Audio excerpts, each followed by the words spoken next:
Hey, one more bedtime story, and then I've got to try to get some sleep. Okay. So anyway, um, uh, I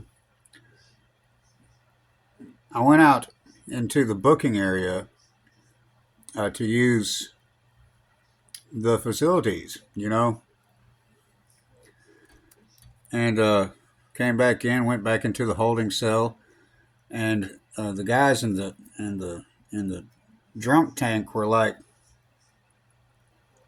"Did you see that little boy out there in booking?" Um, who had two hearing aids in and had a Spider-Man comic book. And I said, guys, that wasn't a little boy. That's a little girl. Okay, she's probably a teenager and she's scared to death.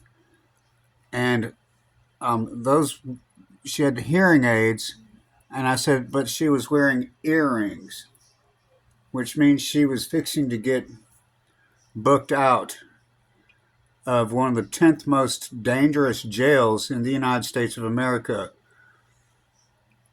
So anyway, I went back out there again, and I was like,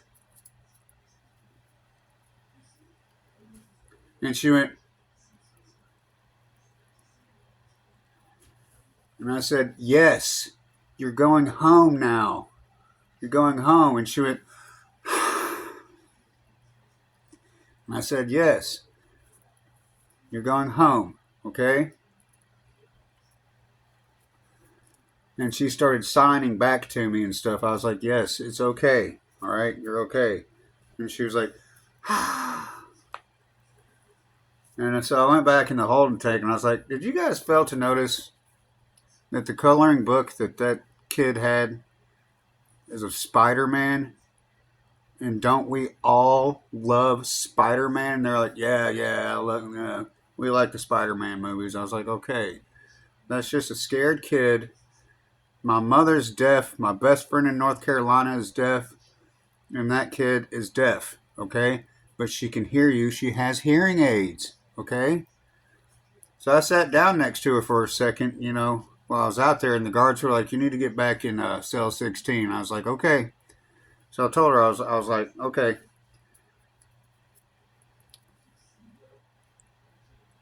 You're going home. And she was just like, I was like, yeah, it's going to be fine. They were trying to make fun of her, and I was like, no, man, she's not deaf. She has hearing aids. My mother's deaf, and um, I have friends who are blind too. And one of my best friends is deaf, and he's the one that taught me how to sign. So, anyway, she was just like, okay, you're going home, little girl.